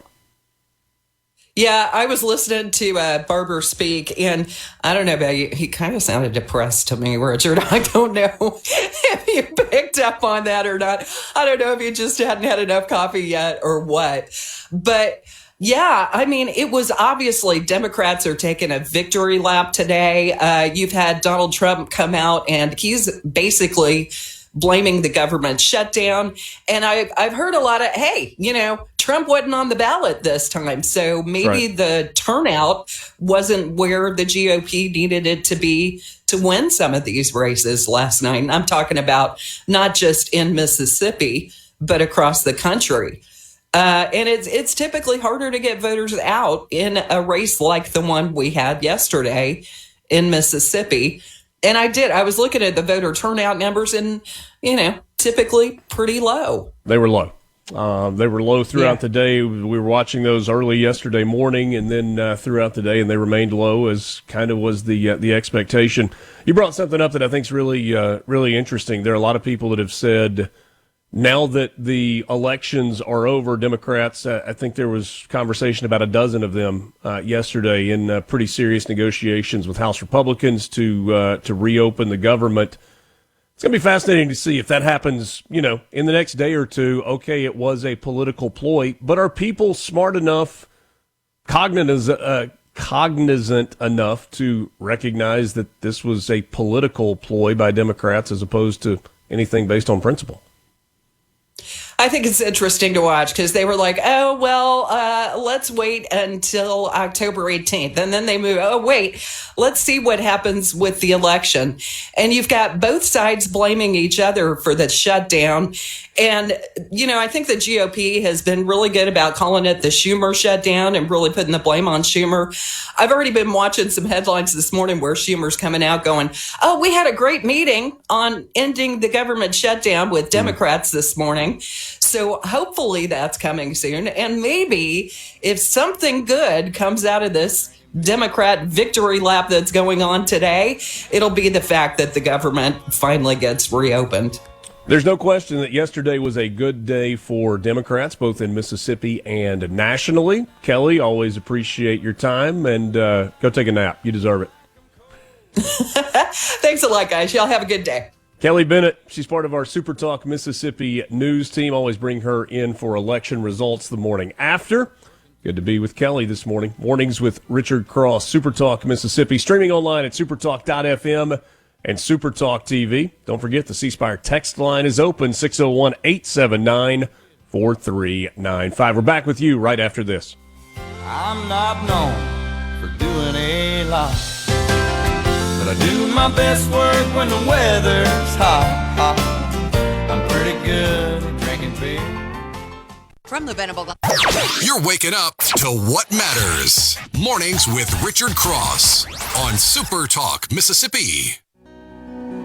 I can hear the buzzing, and I ain't done nothing since I woke up today. How can a person go to work in the morning, come home in the evening, and have nothing to say? Make me an angel that flies from Montgomery. Make me a poster of an old rodeo. Doesn't everyone At least in this part of the country, have the dream of owning land. Maybe it's a big place where you make the hunting rules. Maybe it's a smaller tract where you want to build your dream home or just a cabin for a weekend getaway. Maybe you recognize that land is a great investment because they're just not making any more of it. If any of these things apply to you, I want to tell you about my friends at David Fisher Land Company. David Fisher Land Company is based in Inverness in the heart of the Mississippi Delta, but they service all of Mississippi, Arkansas, and Louisiana. They've got 40 years of experience in farm and recreational land brokerage, land appraisals, and farmland management. So whether you're looking for 100 acres or several thousand acres, or maybe an equity share in a hunting club from DeSoto County to the South Delta, David Fisher Land Company is ready to earn your business. With customers across the Southeast, they're also the place to turn if you have the need to sell a piece of property. I'm not going to give you their phone number. Those are hard to remember, but you certainly can remember the website, davidfisherland.com. That's davidfisherland.com, davidfisherland.com. David, Jack, and Travis would all love to visit with you. They'd love to help you with whatever your land needs are. I hope you'll tell them that you heard about them from us on Mornings with Richard Cross. David Fisher Land Company. Check out the website for some of their current listings at davidfisherland.com. Richard Cross, Lance Tolbert with you on this Wednesday morning, the 5th of November. Mississippi has submitted a plan aimed at bolstering rural health care statewide.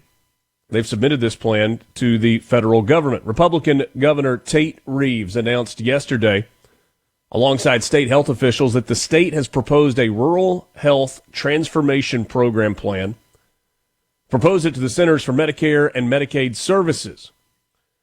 Now, this submission is part of a $50 billion federal program under the Working Families Tax Cuts Act. Did you know that we had renamed that?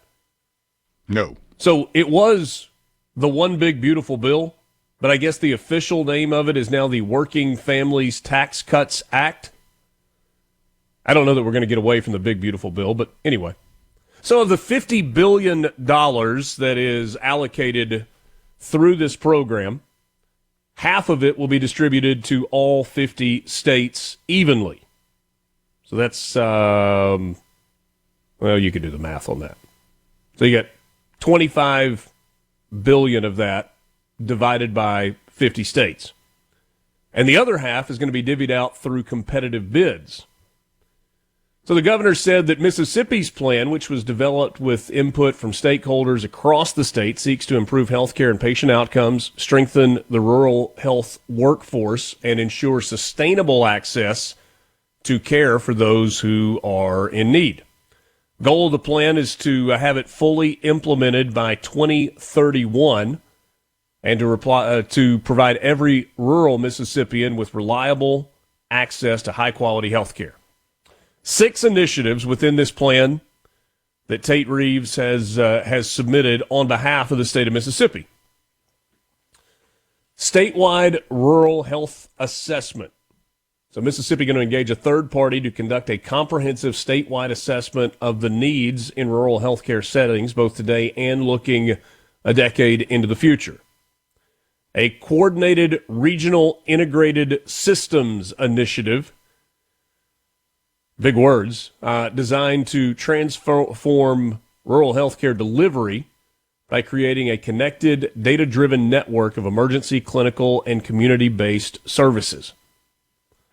Be interested to see what that looks like when it's really fleshed out, if it is indeed implemented.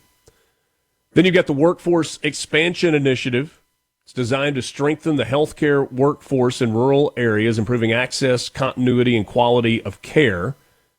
Through targeted programs, this part of the initiative would address recruitment, retention, training, and career pathway development for all healthcare professionals. Again, be fascinated to see what that looks like. Is that put out in the form of scholarships or grants or loan repayment programs for people who go into healthcare fields? Don't know.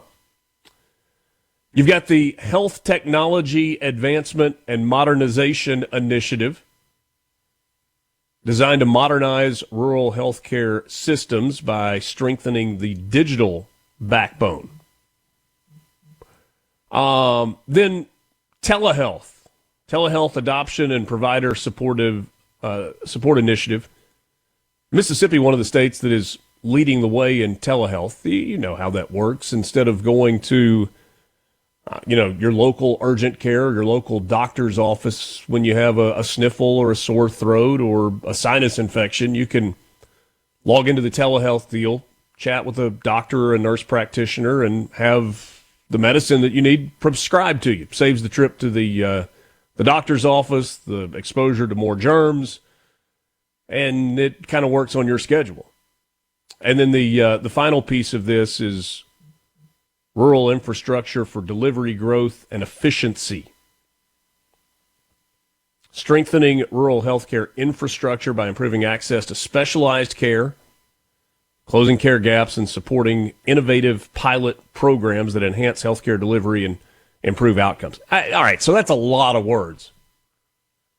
And when you get a major proposal like this, it's really hard to boil it down to this is what it's going to do. But what the governor's office, in conjunction with some of the stakeholders in Mississippi, did is they put together a plan that said, okay, we recognize that we have a problem with rural health care in the state of Mississippi. How do we address this? What are the things that we need to provide to Mississippians that live outside of traditional healthcare settings? You don't live in Jackson where you've got access to half a dozen hospitals or more. You don't live in DeSoto County where you've got, the big tower right there on the interstate. You don't live in Oxford or Tupelo where you've got great health care, or on the coast. You're in counties with smaller populations, with smaller tax bases that don't necessarily have the ability to fund or attract healthcare professionals. So what are the needs? How do we deliver it? How do we staff it? Modernize the computer systems. I mean, if you go to a forward-thinking hospital, there are no paper charts. Everything, I was in the hospital. No, I wasn't. I was visiting a family member in the hospital not too terribly long ago. And I don't know if you've done this lately or not, but when a nurse or a practitioner or a hospitalist or anyone comes into the hospital room, they roll a computer in on a monitor, and it's got a printer and all of the health records and everything. And as they're talking to you, they are inputting the data directly in so that everybody across kind of the provider spectrum, all of your care team, has access to all of the same information. It's not a doctor that's coming in and talking to you and scribbling down notes on a pad, and those get handed off to a nurse, and then they get transcribed and put into the charts, and hopefully you can read the doctors right. It has completely changed, but that's not the case in all of our medical settings. So that's kind of the technology piece of it, the telehealth piece. In non-emergency situations, that certainly is an opportunity, an option. And then building out the infrastructure is needed as well. So there's a lot there. This is money that has been allocated. We know that Mississippi is going to get a piece of that allocation. Let's see, how much is that?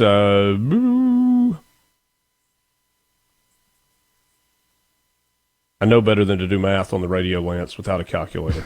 So I'm going to the calculator this time. I should be able to. So $500 million? $500 million is on the way. And then you've got the opportunity to, by the way, I had done the math in my head and I was just double checking it because sometimes I throw out a number and I was like, wait, that's not right. I don't have the decimal in the right place or whatever. So $500 million is coming to each of the 50 states. And then there's another $25 billion that is going to be allocated based on plan submissions from states. And every state in the union has rural healthcare settings, but a place like Mississippi has more of those than a place like, Rhode Island. So feels like a pretty good case that can be made by Mississippi for some of that extra money on top of the $500 million that was allocated through the One Big Beautiful Bill. Take a time out. We're back with you right after this. Mornings with Richard Cross, Super Talk, Mississippi.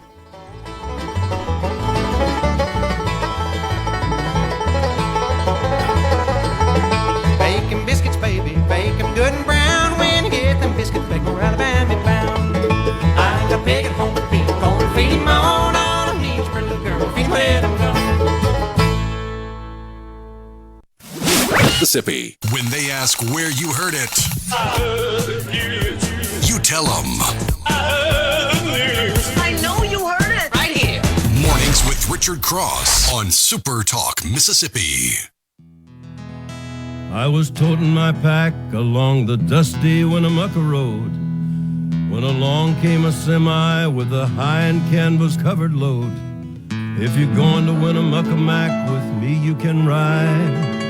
And so I climbed into the cab and then I settled down inside.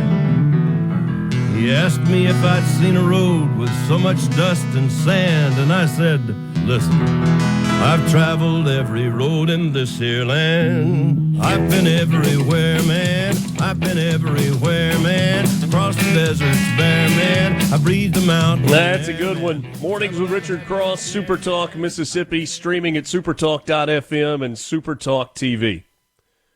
You have heard a phrase a lot lately. The phrase is nuke the filibuster. It's something that Donald Trump has been advocating that Senate Republicans do.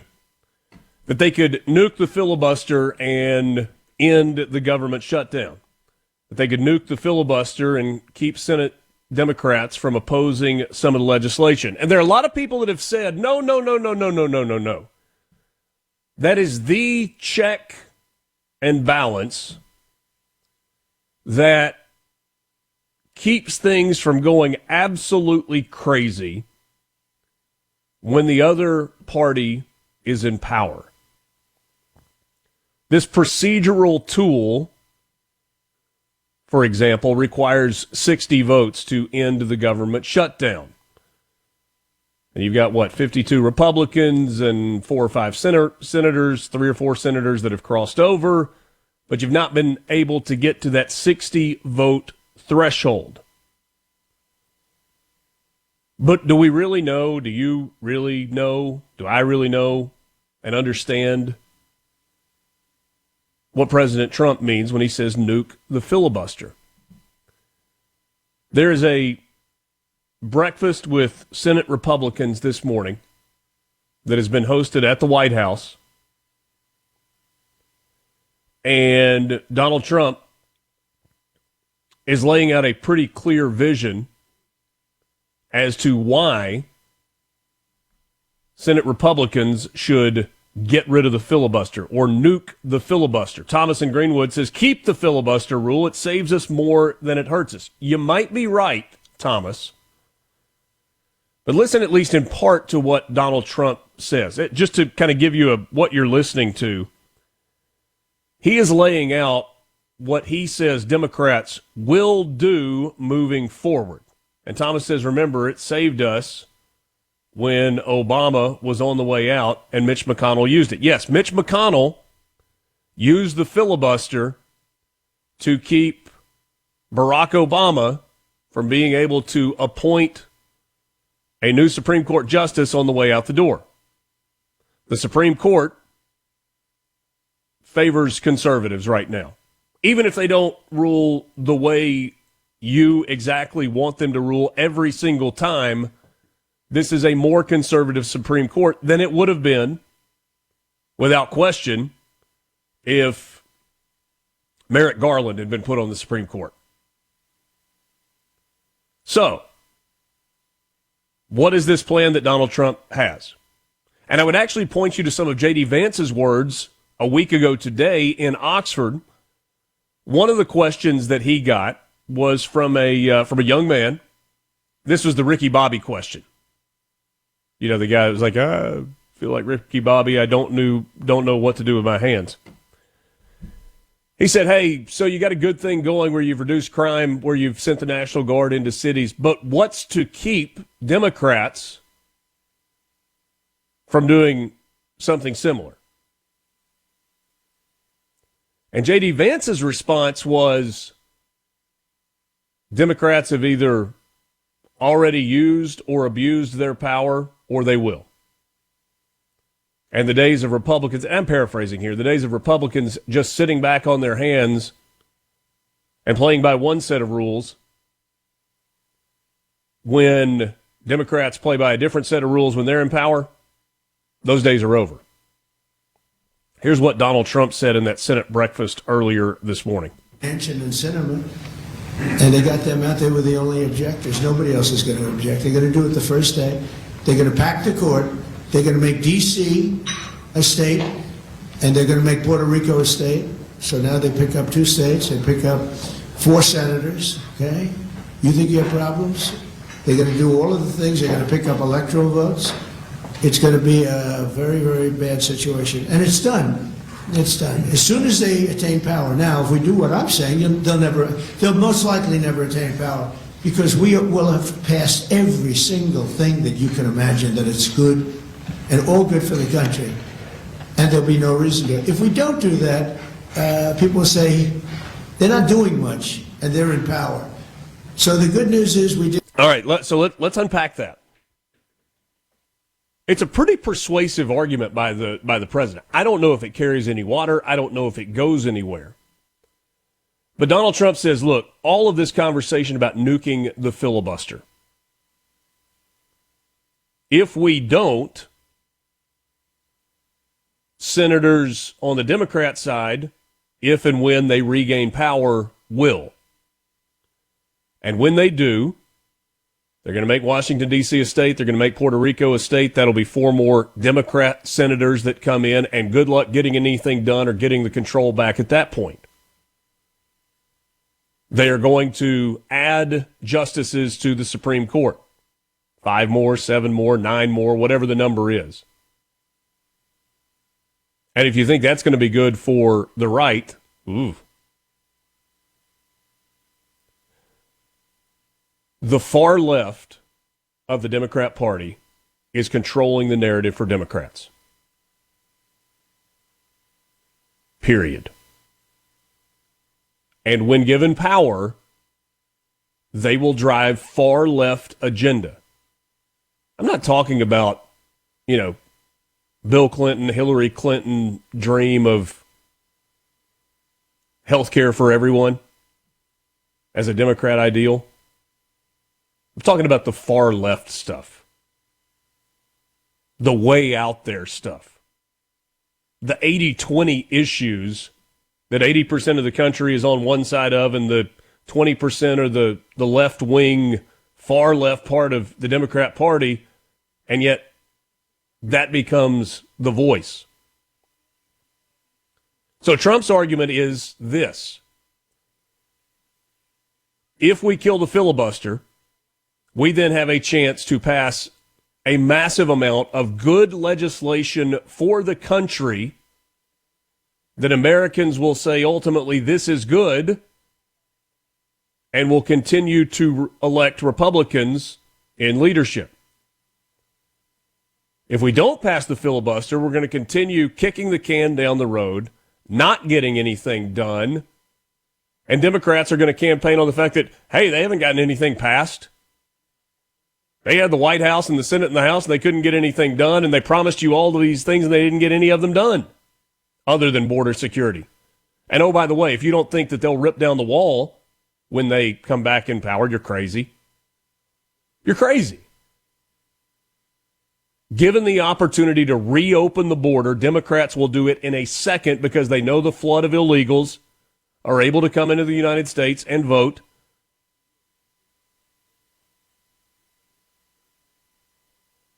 And help keep Democrats in office so that they can drive their agenda. Again, I don't know what will come of this idea that Donald Trump is floating out there. But the things that he is suggesting that Democrats will do if and when they get back in power is not far-fetched. And the things that he is suggesting that, Republicans should be doing right now while they have majority in the House, majority in the Senate, and the White House has the ability to create so much momentum for the United States that People are going to say, well, they're campaigning on the economy, and the economy is better. They're campaigning on security. I feel more safe. They're campaigning on getting rid of illegal immigrants who are committing violent crimes. There are fewer violent crimes by illegal immigrants. But right now, you've just got inaction. And you've got 5 weeks. 5 weeks now that the government has been shut down. And oh, by the way, did you see earlier this morning on congressional letterhead, November 5th, 2025, Dear President Trump, we write to demand a bipartisan meeting of legislative leaders to end the GOP shutdown of the federal government and decisively address the Republican health care crisis. Democrats stand ready to meet with you face-to-face anytime and any place. Thank you for your attention to this matter. Oh, that's cute. Hakeem Jeffries, Democrat House Leader. Charles E. Schumer, Senate Democratic Leader. All right, so it's the GOP shutdown, and it's the Republican health care crisis. Right? Yesterday, for the 14th time, Democrat senators voted to keep the government closed. And the Republican health care crisis? It's the extension of subsidies that Democrats want that they voted into place under the Affordable Care Act or Obamacare, which they voted into place. But it's the Republican crisis. SuperTalk Mississippi. You heard it here first. Mornings with Richard Cross. Here comes the news.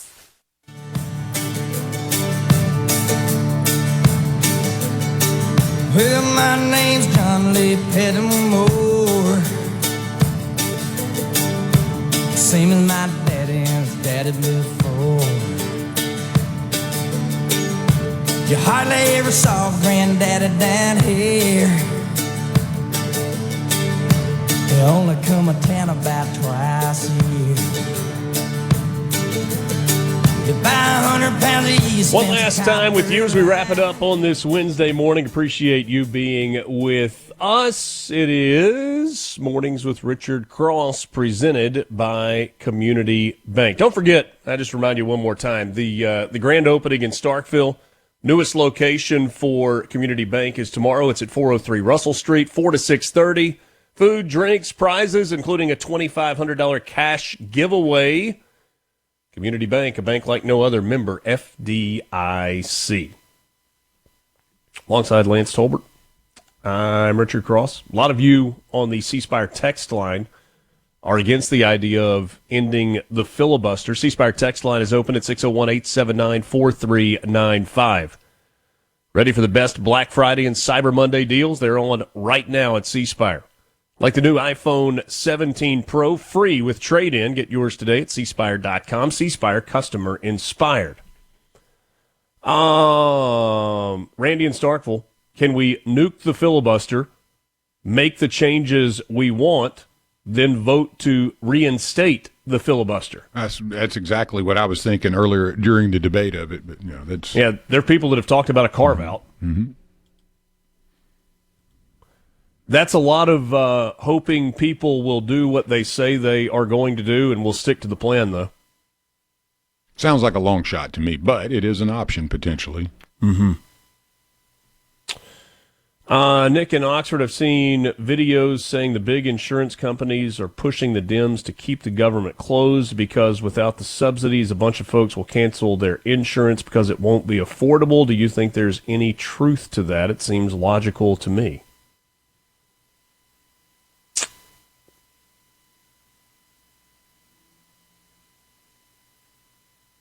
I don't know, Nick. I mean, we've kind of passed the point where something that seems crazy or outlandish is actually crazy or outlandish. I will say you've heard a lot about insurance premiums going up. Maybe you work for a company that pays part or all of your insurance. Congratulations, that's a big deal. You should probably tell your boss or the owner of your company thank you. I was looking at health insurance premiums yesterday, like real numbers. And I don't want to get too personal here, but I guess it's okay to say this. So my health insurance is through our company. And then financially it made the most sense that my wife and kids' insurance is through Jane's business.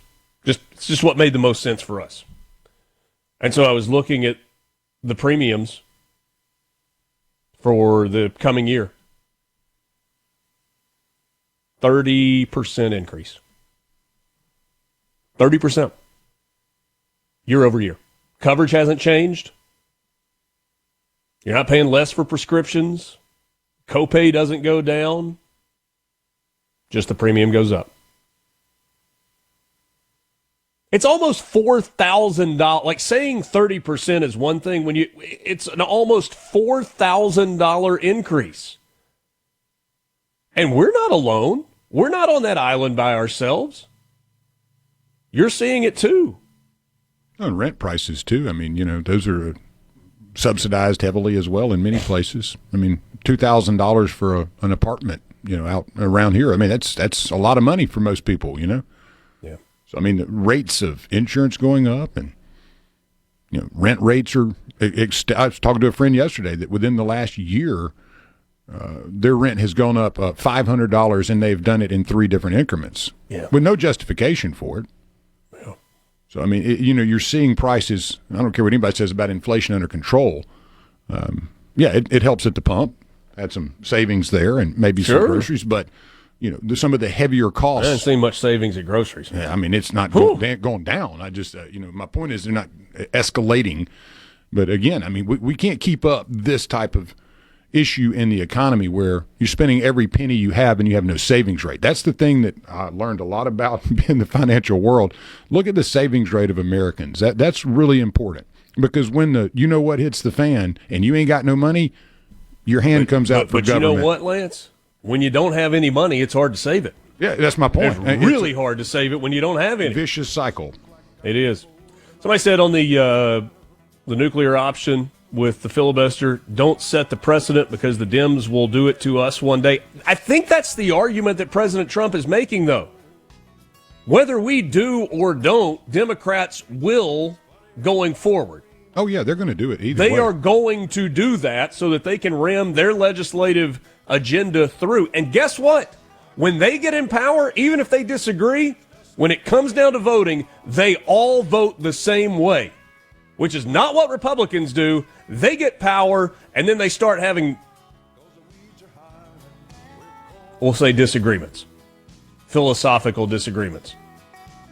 Whizzing matches is kind of what I had in mind, but maybe a little more graphic. Whoo! Have a great Wednesday. It's Mornings with Richard Cross, Super Talk, Mississippi. Talk to you tomorrow. A Super Talk Mississippi media production.